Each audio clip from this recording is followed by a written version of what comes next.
Victoria, the royal who invented the modern monarchy. Queen who made Britain an empire. Victoria's Britain is ruling the waves, ruling the world. But who was the real woman beneath the crown? In this series, we discover Victoria as we've never seen her before. A sensuous young queen. He clasped me in his arms, and we kissed each other, again and again. A reluctant mother of 9. Victoria definitely didn't like babies, almost grosses her out to see her own children. A devastated widow. She was suicidal, absolutely. She was inconsolable. And a passionate wife. It's not Victoria the Virgin, it's the Victoria the hot mama. Using remarkable archive treasures, and through her own words in journals and diaries, we tell the story of a complex, very human queen. Those tiny seconds of moving film, they completely change how we see this monarch. This is really exciting new evidence about Victoria. We think we know everything, but we don't. This time, Victoria is left a widow after the death of her beloved Albert. She simply didn't want to be sovereign. She wanted to be alone. She runs away from public life and leaves Britain without a queen. MPs are openly saying it's time to wind the monarchy up. But Victoria fights back to win power and the love of her people. There's a sense in which the empire comes home, and it puts on an amazing show. She suddenly realised that what she'd missed was huge crowds of people there for her and her alone. This is the private life of Queen Victoria.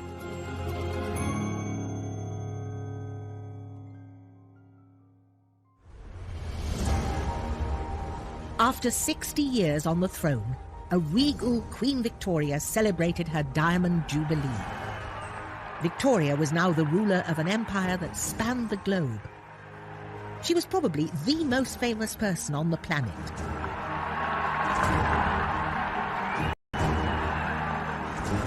A mother to 7 grown-up children, many married into Europe's leading royal dynasties.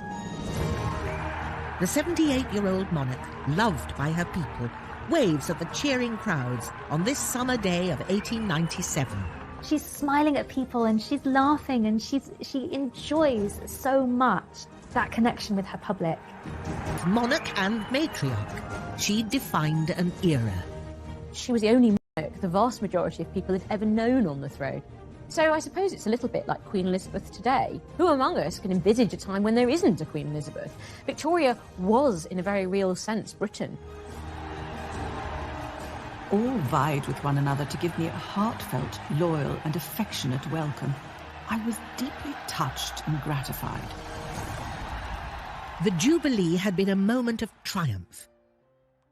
But after the death of her husband Albert 36 years earlier, it had seemed unlikely a day like this would ever come. The death of Albert on the 14th of December 1861 sent shockwaves through the country. In London, the bells of St. Paul's rang out, signalling a national crisis. Britain was in mourning for the prince. It was an absolute shock.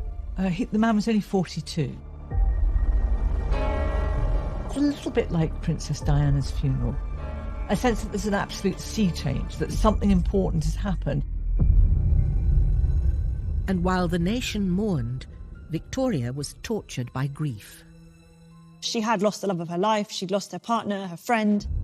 In her diary, she wrote, "To lose one's partner in life is like losing half of one's body and soul.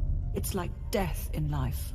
She was suicidal. She was inconsolable. She couldn't use her legs. She stopped eating. The funeral at St. George's Chapel in Windsor was to be attended by dignitaries from around the world. Kings, lords and politicians were there, paying their respects. But unbelievably, Queen Victoria herself wouldn't be there. Women didn't go to funerals because there's a sense in which it's too upsetting for them. They do mourning work, if you like, but they do it at home. And as a dutiful wife, Victoria followed convention. Victoria was a woman and she was expected to adhere to the norms of society. Women were seen as more hysterical, they were seen as more emotional, they were seen as much less rational. So, despite being ruler of the British Empire, doctors told Victoria to stay away from the funeral and go home. She travelled back to Osborne House on the Isle of Wight, 60 miles away from Windsor, and the prying eyes of the public.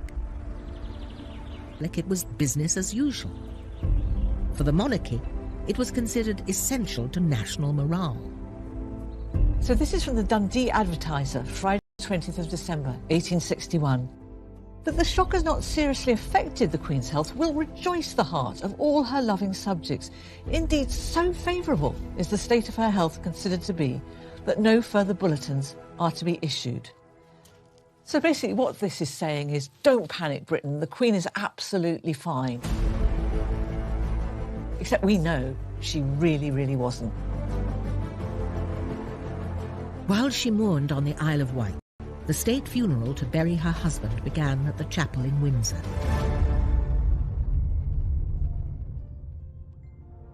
Desperate to be close to the great love of her life, Victoria had placed a last memento with his body. She had it done for Albert, and it was always his favourite portrait of her. I don't think there's any other way to put it. It's an incredibly erotic picture of Victoria. She's got her beautiful hair is hanging right the way down to her bust. It's not Victoria the Virgin, it's Victoria the hot mama.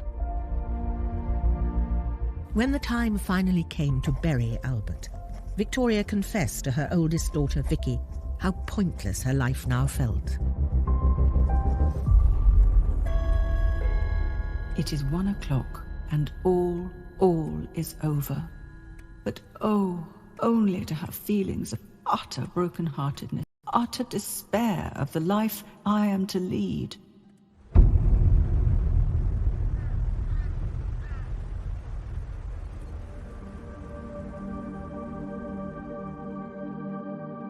After Albert's death, Victoria stopped writing in the diary she'd kept since a child.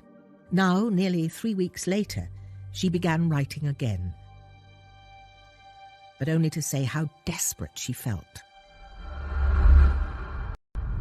I have been unable to write my journal since the day my beloved one left us, and with what a heavy, broken heart I enter on a new year without him.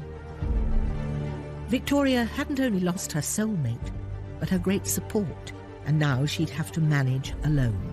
A widow queen without Albert by her side. She kept his room exactly as it was when he died. Right down to the little glass that he'd used to take his medicine from, that remained in the room. The servants would come in every morning to lay out fresh towels, fresh clothes, and the hot water for him to shave with. The children were not expected to be merry and to do the sorts of things that children did, occupying her. Victoria and her family began an established phase of mourning. As a new widow, she'd follow an elaborate set of social rituals. There are prescribed periods of time for people to mourn. For widows, it's 2 years. If you have a lesser relation, then it's 6 months or it's a year. Everything becomes very, very set down. Funeral rites become a kind of performance.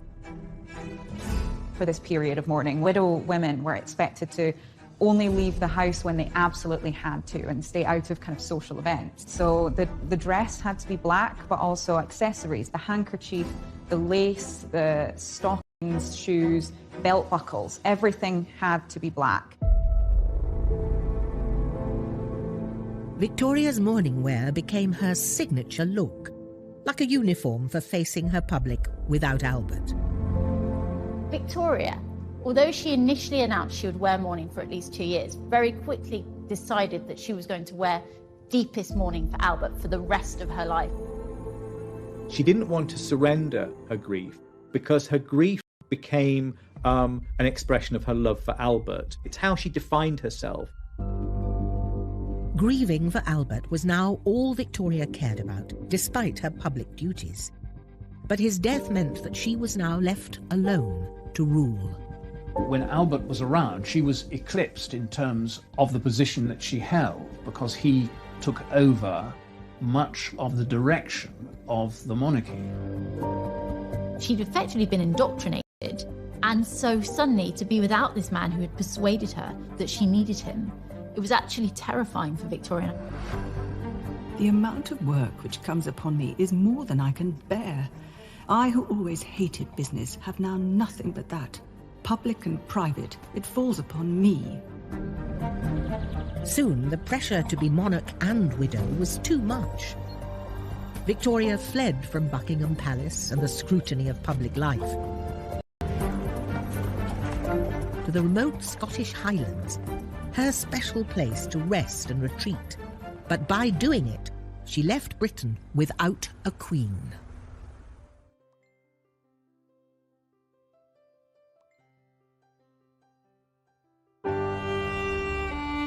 Overwhelmed by the death of her beloved husband Albert, Victoria had abandoned her duties as queen to grieve in private. She escaped to her Highland retreat, Balmoral, the castle they built together. It's a big statement of withdrawal to go so far away from London. You know, this is a long way. She simply didn't want to be sovereign. She wanted to be alone.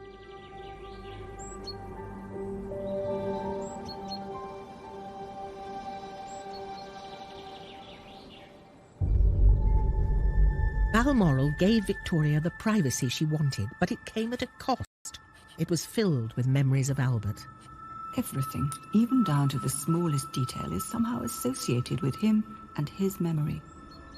She kept the rooms, everything as it had been when Albert was there, like she did in other palaces. And so every time she went into one, she would see his hunting rig out, she would see his cat. It was a very sad place for her. Eventually, the castle became too much, and she built a private cottage just for her and called it her widow's house. She really did use that as a way of retreating from Balmoral, which was itself a retreat from London life. Reached the glass-out shield at 6:30. It looks so cheerful and comfortable, all lit up, and the little rooms are so cosy and nice. She would go with very select groups, so one lady, maybe just a couple of servants and one chef. And there they would eat very, very simply. She would, for example, go fishing and then they would eat their catch by the side of the river. Victoria began to console herself with local food and drinks. She liked the porridge. She also liked fin and haddie, which is smoked haddock, and she used to get that for breakfast. She loved whiskey, and whiskey was now something that was absolutely set. She also relished the level of cream and dairy products that she found in Scotland. And Victoria started eating a lot. We know that she loved her food all through her life, and her appetite came back very quickly after Albert's death. And as queen, she could pretty much eat what she liked. What she didn't like was spending too long eating. So Victoria liked a mealtime to take 30 minutes, so very, very quick, but she could eat an awful lot of food in that half an hour. She ate fast. Victoria also found comfort in nearby Blair Castle, home to Anne Murray, the Duchess of Atholl. Rarely seen correspondence between the two women reveals an intimate friendship that was vital to Victoria's recovery. This is 50 years of letters between Queen Victoria to Duchess Anne, so they're quite an undiscovered treasure trove. This book was given to the Duchess by Victoria to commemorate a year after Albert's death. Along with that was sent this amazing and adored husband, December 14, 1861. I'll open it up, and still inside is a lock of Albert's hair. Not something I would send to my friend, but I think it highlights how close they were. Victoria kept an elaborate shrine of Albert for the rest of her life. She always carried a portrait of him and a lock of his hair with her.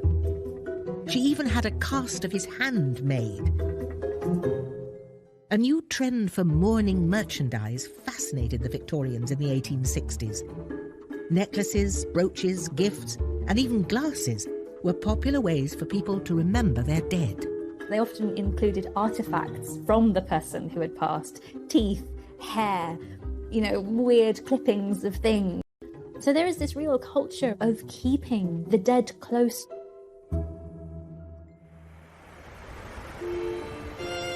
Victoria stayed in the Highlands well beyond her official 2-year period of mourning, returning only occasionally to Osborne House or Windsor to see the family. The magic of the Highlands and the escape from her public life and duty suited the Queen. Our beloved Balmoral, with its glorious scenery and heavenly air, its solitude and absence of all contact with the mere miserable frivolities and worldliness of this wicked world. But after more than 20 years of marriage, Victoria felt increasingly alone, and she began to crave male companionship. I am, alas, not old, and my feelings are strong and warm. My love is ardent. There's a desire for a strong manly presence who will look after her as if she is the delicate creature that she feels herself to be. And one man was spending an increasing amount of time with the Queen. He was a Balmoral servant called John Brown. He was tall, curly blonde hair and good-looking broad shoulders, and Victoria was a sucker for someone that looked a bit like that. He looked a real Highlander. John Brown took Victoria fishing and riding. He even carried her to and from her horse. And as they grew closer and closer, she decided to promote him. I have now appointed that excellent Highland servant of mine to attend me always and everywhere out of doors. But not everyone shared Victoria's enthusiasm for her Scottish servant. John Brown is not a likeable man. But as far as everybody else was concerned, he was a drunken bore. It was very much based on class. I mean, let's face it, if an outsider comes in and starts to get the Queen's ear, I mean, goodness me. Victoria ignored the gossip and the tittle-tattle and stuck by John Brown. He is so devoted and attached and clever, and so wonderfully able to interpret one's wishes. He is a real treasure to me now. They would go out sitting on hillsides in the rain, drinking whiskey together. They would also have an awful lot of private time together. The little cottage that she built for herself. Whiskey toddy was brought round for everyone, and Brown begged I would drink to the fire kindling. I mean, John Brown clearly feels that he has a licence to say anything to the Queen. At one point, he tells her that she's putting on too much weight. And instead of being completely offended, she takes that on board. He gave her something nobody else was giving her, which was an honest view. I think he sort of shocked her out of herself in some ways. She could be who she wanted to be with him. Albert's death had left a huge hole in her life, and John Brown filled it. Often I told him no one loved him more than I did or had a better friend than me, and he answered, nor you than me. No one loves you more. But questions persisted about the close nature of their relationship. The rumour mill went into overdrive, and there was only one thing on everyone's mind. When people talk about the John Brown thing, the thing they always fixate on is sex. They really feel that she is probably shacked up with John Brown, having delicious Highland sex. I mean, people's fantasies run riot.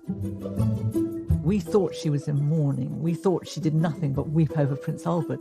It turns out that she's been having a very nice life, thank you very much, in secret. Victoria's retreat from public view lasted for much longer than the 2 years people were expecting, and her constant refusal to take part in public ceremonies was causing concern. As if to reassure the nation that she was a dutiful queen, she commissioned Sir Edward Landseer to paint a portrait of her as a widow. But the painting didn't have the desired effect. In fact, it backfired, and when it was shown, her popularity took another dive. So this painting failed because it's trying to say so much, but it isn't answering the question that's being asked. She's for abandonment of duty. She tries to signal her continuing work in a series of ways in this painting. She's working on matters of state. She has her letter in her hand. She has stopped to deal with this rather urgent matter mid-pony rides because it's so important, the work that she is getting on with.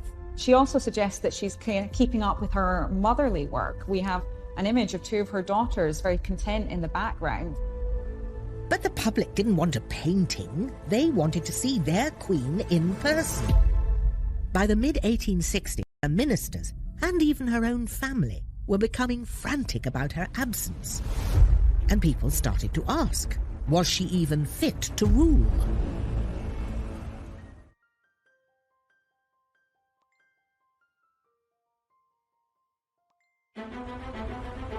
The death of Prince Albert devastated Victoria. Consumed by grief, she locked herself away in Balmoral, far away from her subjects and her royal engagements. But after 5 years of mourning, the country had had enough.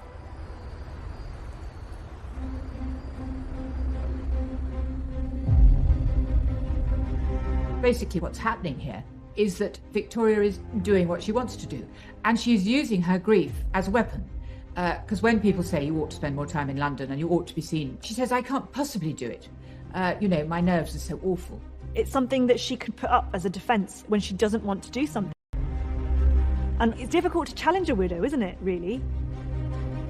The goodwill that she and Albert had built up was fading fast, and her demand for isolation was making her seem out of touch, or even worse, as if she didn't care about the nation and her people. There was increasing criticism of Victoria. So it became very apparent that it was Victoria who didn't want to fulfill the public role of sovereign. Victoria was the first female monarch in over 100 years. But increasingly in the 19th century, work among the middle and especially the upper classes became the province of men. Women were expected to stay at home. People felt unsure about Victoria's ability to be a woman, a mother, and a queen all at the same time. It reanimates, I think, all those anxieties from the beginning of the reign, which is this is what happens when you have a queen rather than a king. If you have a king, he will have certain constitutional duties and he will feel obliged to do them. He may do them badly, but he will feel obliged. The queen will somehow invoke her right to be a private woman, to be a mourning widow, to be just not able to cope at the moment, will be allowed to be a woman at home. And there's a real sense in which, duties was helping to fuel a new and energised clamour to get rid of the monarch. There are radical politicians, MPs in Parliament, who are openly saying that perhaps it's time to wind the monarchy up. Yet Victoria remained hidden away in Balmoral, dressed in her black dresses, stubbornly refusing to carry out the duties of state. Victoria very much ignored the problem. She didn't want to be told that her conduct was causing her unpopularity. A rare diary, kept in the Royal College of Physicians in London, reveals how the Queen's inner circle felt about her behaviour. The journal belongs to Sir James Clark, the Queen's doctor and confidant, and it shows how concerned he was about her. This is what Sir James Clark wrote in his memoir in December 1865. He's talking here about Prince Albert. And he says, by his premature death, the prospects of the monarchy are bad indeed. No one who knows the character of the Queen and the heir apparent can look forward to the future without seeing troubles in that quarter before us. Sir James Clark here is giving an incredibly pessimistic prediction for the future of the monarchy. He's anticipating political criticism of the monarchy, possibly that she is not giving the taxpayer any value for money. And the fact that this man is making comments that are not entirely loyal, or at least that are not supportive, I think shows really how serious the situation had become. After almost 6 years trying to avoid the public and her official duties, the Queen relented and agreed to open Parliament in 1867. And the weather that day seemed to reflect her mood. It poured, and the poor people, of whom there were great members out, must have got very wet. But when she came face to face with her people, she didn't get the reception she'd hoped for. She probably expected that the crowds would be glad to see her, but she was very, very shocked that she was hissed by the crowds. She'd never had that before. Altogether, I regret I went. There were many nasty faces, and I felt it painfully. At such times, the sovereign should not be there. The incident made Victoria realise that her relationship with the public was broken, and that she had to find a way to reconnect with her subjects. She decided against giving a speech or organising a public event. Leaves from the Journal of Our Lives in the Highlands. It was a series of extracts from her diaries covering the time she spent hidden away in Scotland. The idea was that this would explain her absence, give the public the chance to understand why she needed to get away, and hopefully encourage them to forgive her. It's so extraordinary. I mean, if you think about it, this is the first time a monarch has written a book about their life. I mean, we tend to think that this all started with Princess Diana and writing those books in which we got an insight into what was going on in her marriage. But no, Queen Victoria actually writes a book about herself. It's extraordinary. It is very gratifying to see how people appreciate what is simple and right, and how especially my truest friends, the people, feel it.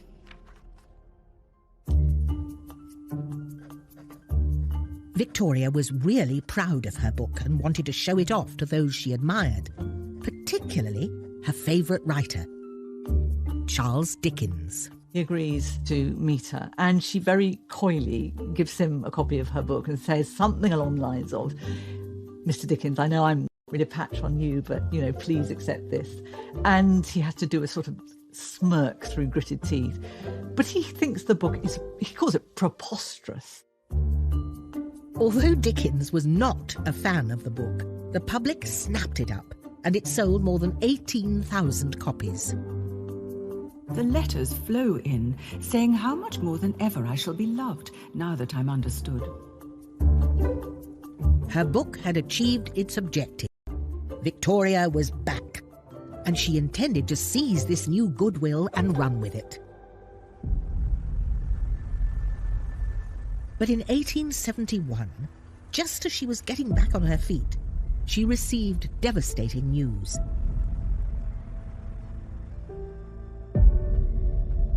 Her son and heir to the throne, Bertie, had fallen seriously ill with typhoid and was clinging to life.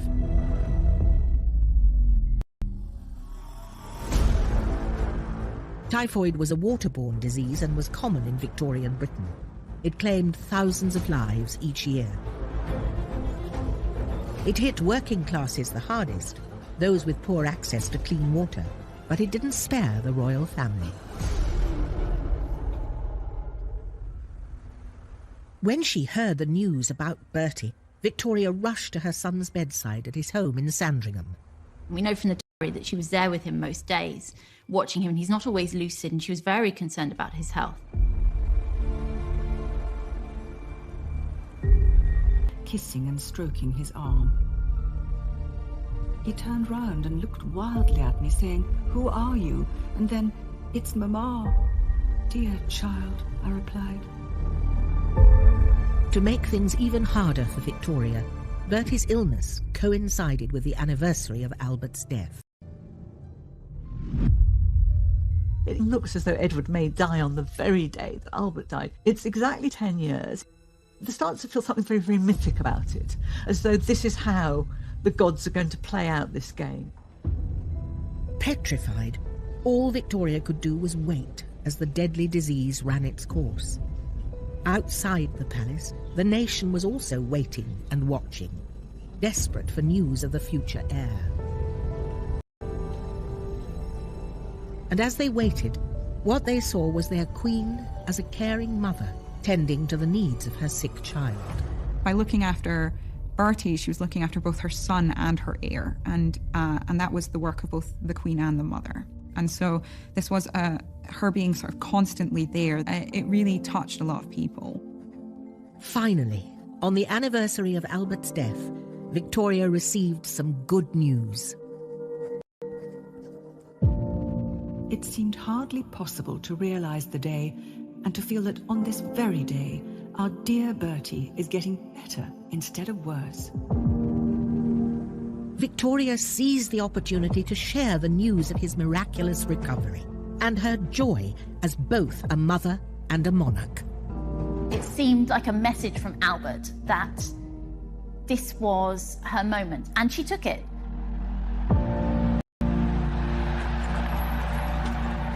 A couple of months later, Victoria travelled in an open carriage to St Paul's Cathedral with a fully recovered Bertie by her side. An estimated crowd of 13,000 people were waiting for them to help them celebrate a grand Thanksgiving ceremony for Bertie's recovery. After 10 years of near absence from public life, the Queen was finally ready for her big comeback. Though still in mourning dress, her outfit for the occasion didn't go unnoticed. A corded black silk dress trimmed with white fur and a jacket to match. On her head she wore a bonnet with black and white feathers and white flowers. She was dressed to impress. Victoria took a central role. She entered St Paul's Cathedral, and it must have been such a big deal for her. The last time that she'd really appeared in public, she'd been hissed by the crowds. She was anxious about being seen. She'd changed a lot in the 10 years, but... I saw the tear in Bertie's eyes and took and pressed his hand. It was a most affecting day, and many a time I repressed my tears. She is not a woman that goes in for much physical affection. You know, she's not a hugger and a patter, and she takes his hand. It's extraordinary. She's clearly very, very moved. In that moment, things are more or less put right between the monarch and the British people, because they've put themselves on display. This time, as Victoria and Bertie drove back to Buckingham Palace, the streets were packed with cheering supporters. By now, Victoria was 52 and had been on the throne for over 34 years. But it was at this point of her reign that she felt truly united with her country, and they with her. I still hear the ringing cheers, and never can I forget the enthusiasm. It had taken her a decade to come out of her shell, but she was really bucked up by the crowds. And it clearly had a huge effect on her morale and her confidence that perhaps actually she could do this. Perhaps she could rule by herself. Victoria was now ready to start a new chapter in her life. And just in time, as she was about to become the most powerful woman on earth.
After a decade of self-imposed isolation, mourning for her lost husband, Queen Victoria was back and reunited with her people.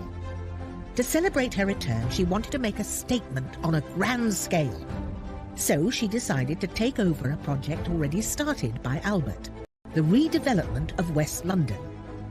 Victoria transformed this part of London that gave birth to some of Britain's biggest cultural institutions: the Natural History Museum, the Victoria and Albert Museum, the Royal Albert Hall, and her most important and personal monument, the Albert Memorial.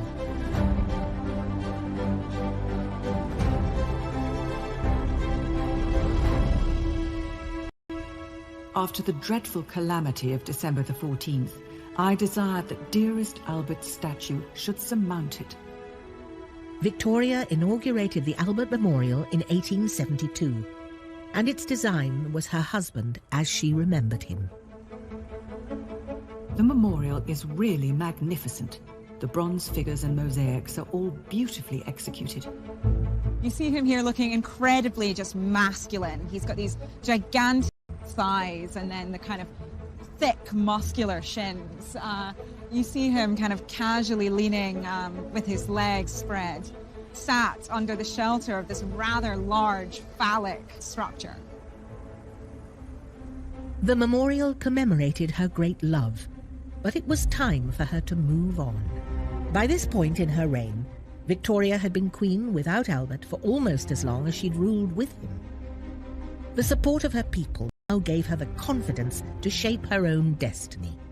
And by placing the continents around the memorial, she was making the point that she was a powerful global ruler. So this is the British imperial moment. This is the moment where Britain goes from being a northern European country to being this vast global power. During Victoria's reign, stretching from Canada to Australia and Africa, it was said that the sun never set on the British Empire. And Victoria was at its head.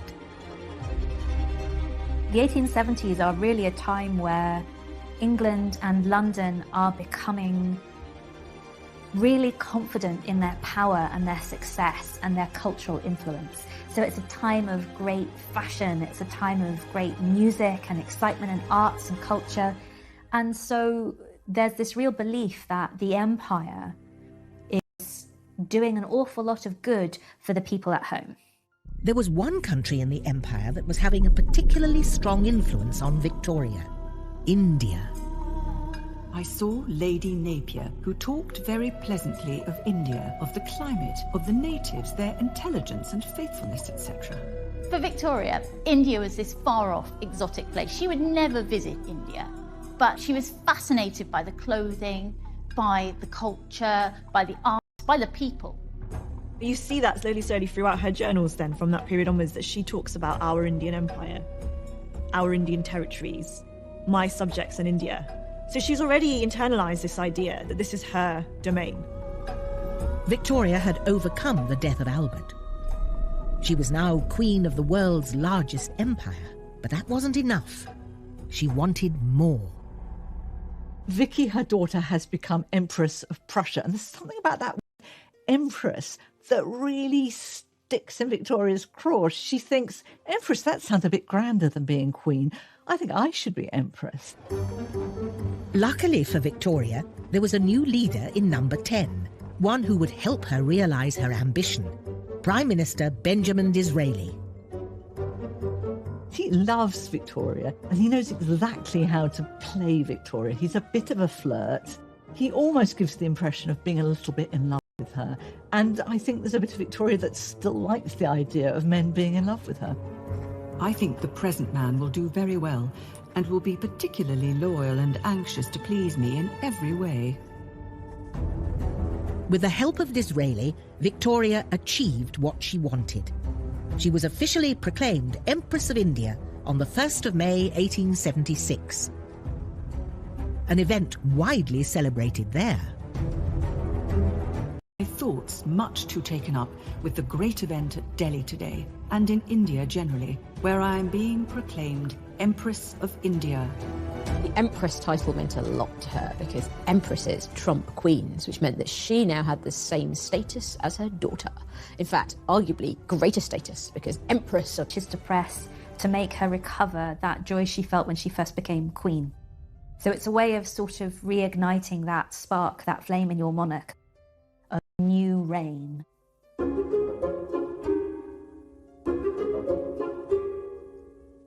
Re-energised as Empress of India, Victoria embraced a new confident style and image. She still insisted on wearing mourning dress, but added a touch more glamour to it.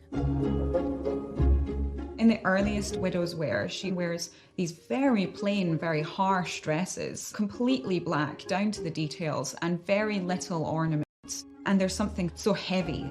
Whereas later, when she starts wearing dresses like this one, it's quite a dramatic change. We can see we have a quite loose cuff here, which is playing to the fashions at the time, that really elevate her mourning wear to be a very queenly, very luxurious, very empress-like image. And in doing so, she really kind of comes into her own. This mannequin is one designed for one of Victoria's mourning dresses, and consequently is in her proportions. And it really shows you just how small she was in a certain way. You know, I'm not tall, and here I am towering over her. Victoria was now an older lady, a little stout and just 4 foot 11 inches tall. But she wore her little black dress with all the confidence of the ruler of the world's largest empire. At the age of 68, the Queen was about to celebrate her 50th anniversary on the throne. This marks the moment when Victoria becomes a brand. Literally, the whole industry sprung up, making certain that Victoria's image was on tins of mustard, on coffee pots, you could have her on your tea towel. I mean, she now becomes one of the first big global brands, instantly recognisable.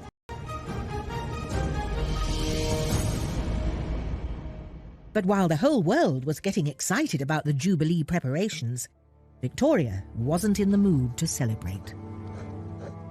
The day has come and I am alone. I am writing after a very fatiguing day in the garden at Buckingham Palace, where I used to sit so often in former happy days. Victoria's devoted and dear servant, John Brown, had died. I miss my faithful, kind friend and constant companion. Victoria agreed to go ahead with the Jubilee despite her grief, but only on her own to be wearing a crown. She had always disliked wearing crowns. They were just heavy and really uncomfortable. I mean, if you look at it, it's solid metal. They weigh a lot. If you try one on, it's really hard to keep your neck up. The powers that be at Westminster, they want to make the Jubilee something to show off to the world. And they tell her that the empire cannot be represented by a bonnet. You have to wear a crown. So the compromise ended up that she commissioned a kind of imperial crown that was much smaller and weighed much less. And she could kind of combine her mourning dress with her imperial empress crown, and then she had her wedding lace. And in doing so, she was the wife and the widow and the queen and the empress, all in that one outfit. As people flocked from all over the empire to cheer their empress, London was transformed. For the first time, Britons get a sense of what empire looks like, what it means. It's not just a question of having goods coming in and goods going out. There are people out there. There are extraordinary people who look different from Britain, have different skin colour, different facial features. There's a sense in which the empire comes home, and it puts on an amazing show. And for that moment, you get a sense of the sheer scale of what Britain has managed to achieve. And the Queen's earlier reluctance about the event soon disappeared. The crowds from the palace gates up to the Abbey were enormous, and there was such an extraordinary outburst of enthusiasm. It's typical of Victoria that she thinks she doesn't want public adoration, and actually the one thing she really does want is public Declaration. So when the crowds came out, she suddenly realised that what she'd missed was huge crowds of people there for her and her alone. The decorations along Piccadilly were quite beautiful, and there were most touching inscriptions. Victoria's always a sucker for love. That sense of, they like me, no, they love me, was absolutely intoxicating to her. This never-to-be-forgotten day will always leave the most gratifying and heart-stirring memories. The Queen had fought back. Once again, she had power and popularity. But a new friendship was about to threaten her crown.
Following the glorious Golden Jubilee celebrations in the summer of 1887, Queen Victoria was now a powerful queen.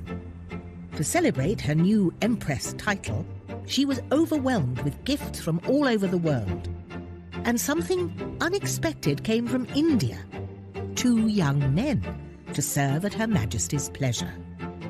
They are dressed to the nines, have these grand turbans, and their sole purpose is to stand behind her and sort of represent the Indian Empire.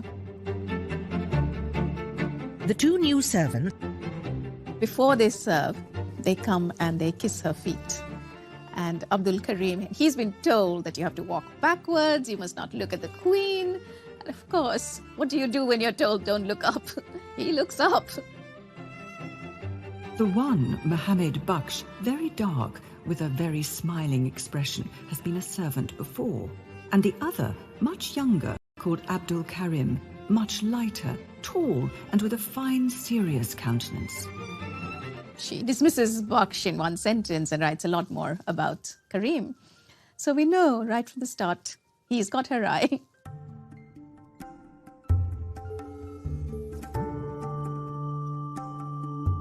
By the time Abdul Karim came on the scene, Victoria was almost 70. But despite her age, she was longing for someone to love. When Abdul Karim comes into Victoria's life, she's experiencing quite a dramatic loss from John Brown, the loss of an intimate confidant and friend. Quite quickly, as he and Victoria begin to communicate, and she sees that he is somebody who's clever and educated and talented and skilled, but also becomes quite attracted to his personality. It looked as if Abdul could become the latest in line of Victoria's male companions. To keep him close to her, she decided to take Urdu lessons from him, and she promoted him to be her personal secretary, or munshi in Urdu.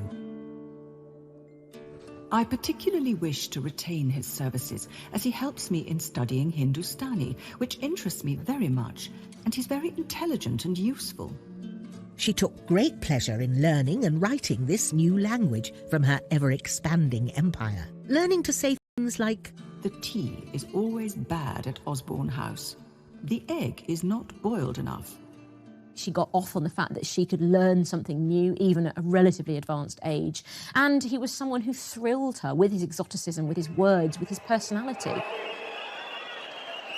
He tells her about, the heat and dust, the colour, the festivals, the spices. Suddenly she's transported into a different world. She lets Abdul have more and more influence over her. Following Abdul's advice, she built a grand entertainment room at Osborne House, in the style of the Indian emperors, known as the Durbar Room. A sort of mini India on the Isle of Wight. This room reflects this exuberance she was feeling. Her spirits had really revived, and I think this really invited guests. She showed off her mini India to the world. So every detail from here was actually planned in India.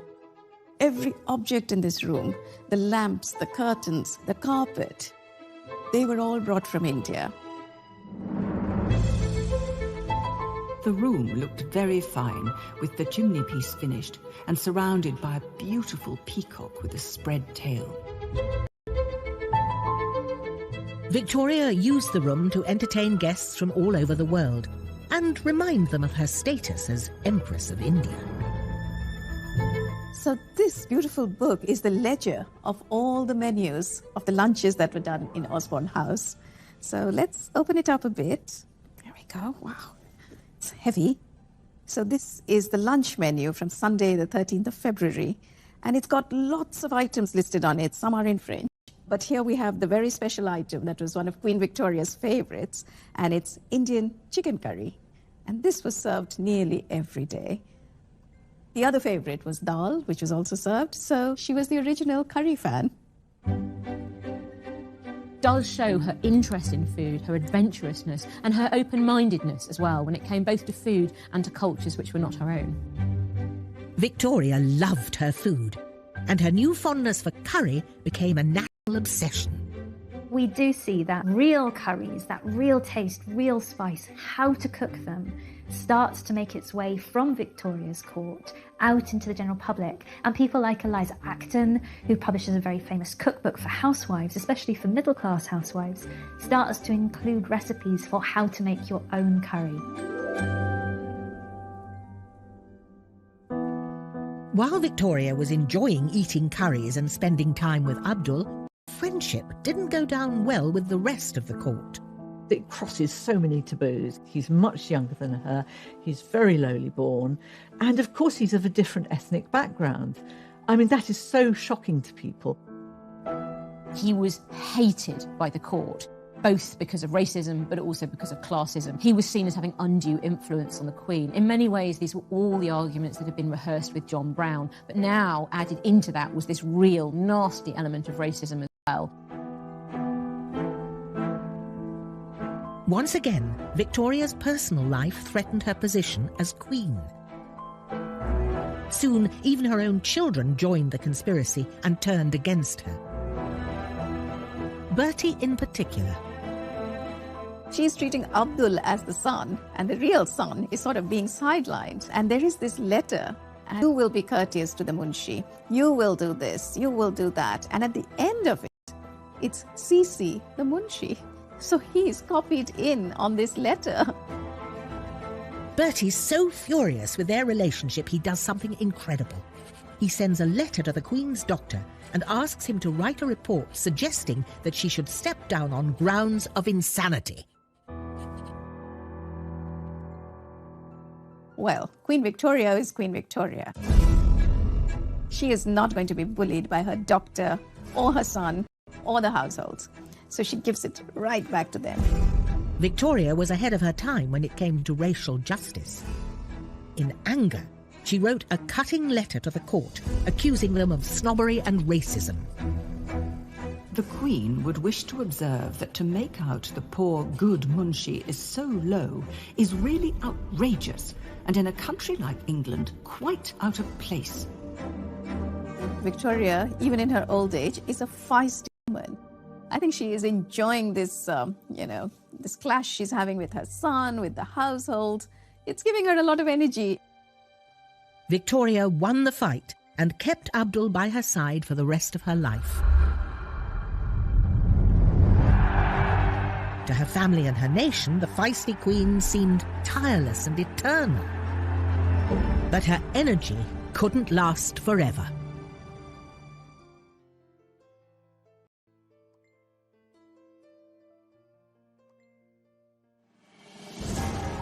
At the turn of the 20th century, Queen Victoria became the longest-serving monarch Britain had ever seen, as she celebrated over 60 years on the throne. Now approaching 80, she had an astonishing 42 grandchildren. She was fully embracing the image of grandmother to her family and her nation, and was enjoying unprecedented popularity.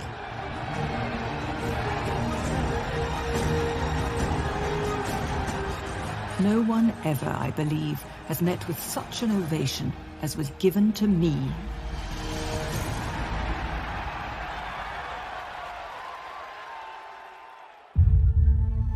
Finally, she was successfully combining her roles as monarch and matriarch. There's a new way of being queen. She's freer now as an elderly woman. There's nothing is expected of her. All the early battles are won, and there's a sense in which all she has to do now is relax and claim that popularity. Some remarkable footage taken during a visit to Dublin.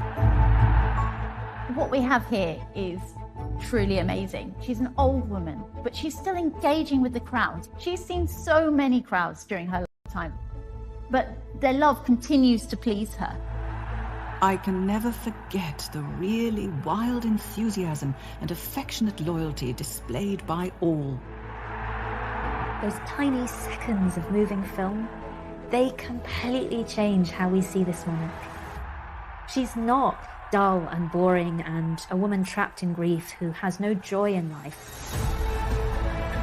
She's someone who loves the people that are around her and connects to them in a very human way. By this point in Victoria's life, she has already defined an era. She has spanned a century almost. Even by this stage, people know it as the Victorian era. She's an icon. Victoria is so fascinating because her life was so long and so much happened within it. It was a very influential era, the Victorian era. I mean, we went from essentially an agrarian economy with limited industrialisation to something very much more akin to the modern world we see today. Britain found it impossible to imagine a world without Victoria because she had always been there. So in a sense, it's not just that she becomes part of the furniture, she kind of is the world. But the world was about to crumble.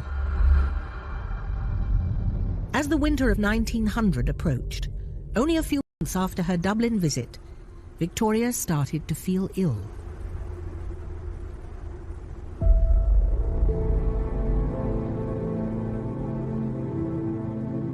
I have not been feeling very well these last days and can eat very little. She was starting to lose her appetite, and that was a really big sign. Even she recognised that something was wrong. This was a queen who had always eaten and eaten well. the sitting through meals, unable to eat anything, is most trying. The Queen was exhausted. She left Windsor and went to rest at Osborne House. She continued keeping her diary until she physically couldn't.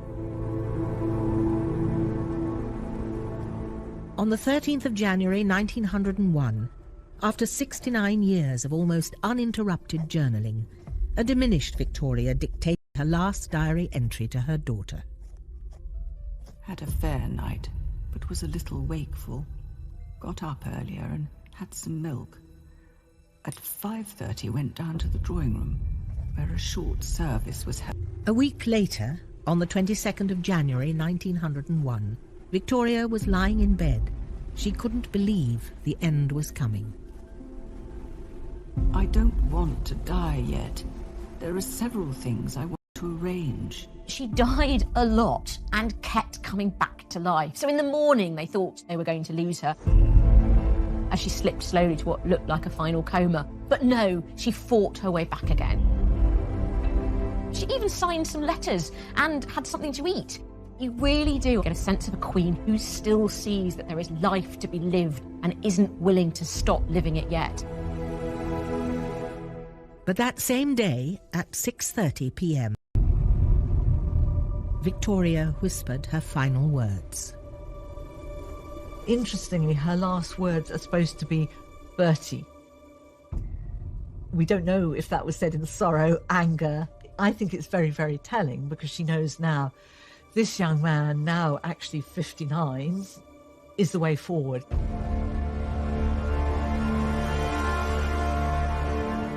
There were reporters hanging around outside the gates of Osborne House shouting that the Queen is dead. The news of the Queen's death shook the world.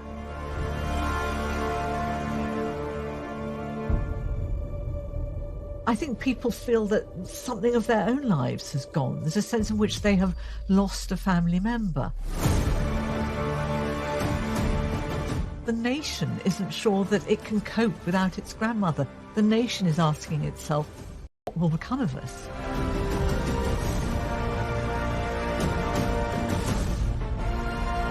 It was a great break in history. People were aware of it, just as they were aware when 9/11 took place. This was, I think, visible in the tributes that were paid to her. Everybody wearing black. Even the prostitutes wore black. The world was in mourning, just as Queen Victoria had been for half of her life.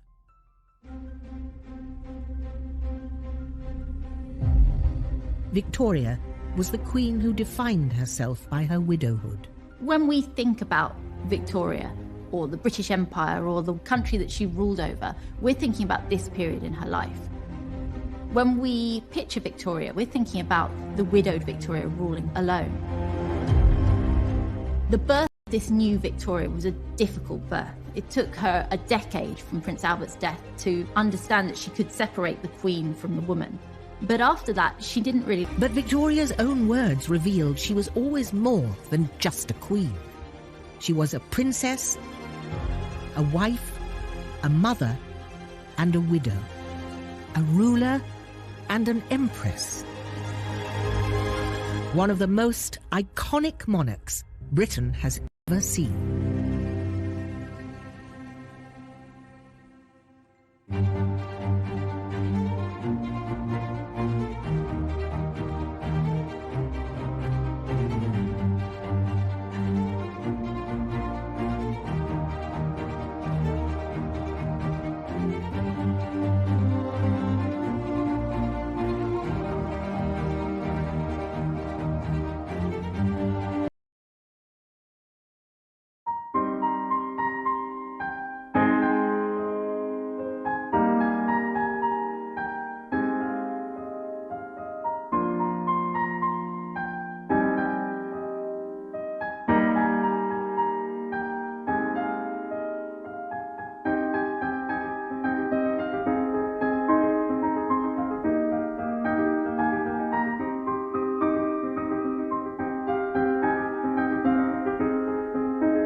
But after the death of her husband Albert 36 years earlier, it had seemed unlikely a day like this would ever come. The death of Albert on the 14th of December 1861 sent shockwaves through the country. In London, the bells of St. Paul's rang out, signalling a national crisis. Britain was in mourning for the prince. It was an absolute shock. The man was only 42. It's a little bit like Princess Diana's funeral. I sense that there's an absolute sea change, that something important has happened. And while the nation mourned, Victoria was tortured by grief. She had lost the love of her life, she'd lost her partner, her friend. In her diary, she wrote, "To lose one's partner in life is like losing half of one's body